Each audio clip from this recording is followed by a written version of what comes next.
በ2010 በሪፎርሙ ማግስት የኢትዮጵያ የሩዝ ምርት 1.5 ሚሊዮን ኩንታል ነበር። ኢትዮጵያ ውስጥ ሩዝ ነበር ፎገራ አካባቢ ይመረታል። ያልነበረ ነገር አልነበረም።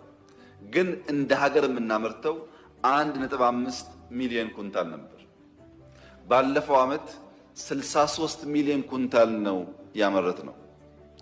የተከበረው ምክር ቤት በ1.5 ሚሊዮን እና በ63 ሚሊዮን ኩንታል መካከል በሩዝ ምርት የተገኘው ውጤት ለኢትዮጵያ እድገት ያነሰ የሚባል ከሆነ ለእናንተው ፍርዱን መተው እፈልጋለሁ።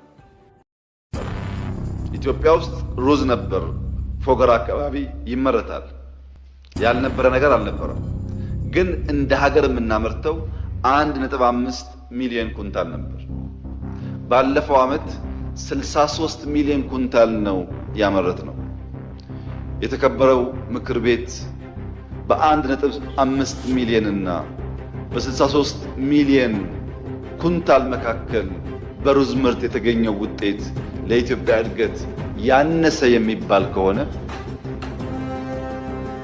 ለእናንተው ፍርዱን መተው እፈልጋለሁ።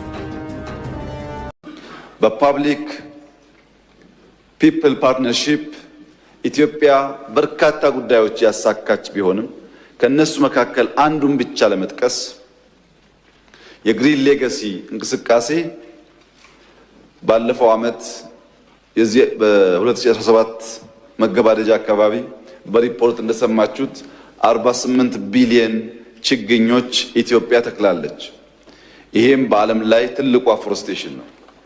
48 ቢሊዮኑን ከዚህ ቀደም ባነሳሁት መልክ ለእያንዳንዱ ችግኝ $1 ከጅምሩ እስከሚተከልበት ያለው ፕሮሰስ ቢሆን $48 ቢሊዮን ለክላይሜት ቼንጅ ኢትዮጵያ ኢንቨስት አድርጋለች ማለት ነው።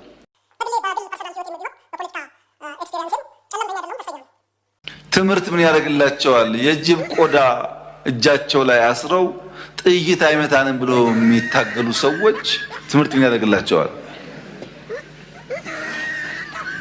በቅርቡ አንድ ቦታ ላይ የጅብ ግልገል ተሸክመው ሲሄዱ አገኘናቸው። ለምን ሲባል ጥይት እንዳይመታ ነው። ኢትዮጵያ ውስጥ ሩዝ ነበር ፎገራ አካባቢ ይመረታል። ያልነበረ ነገር አልነበረም። ግን እንደ ሀገር የምናመርተው 1.5 ሚሊዮን ኩንታል ነበር።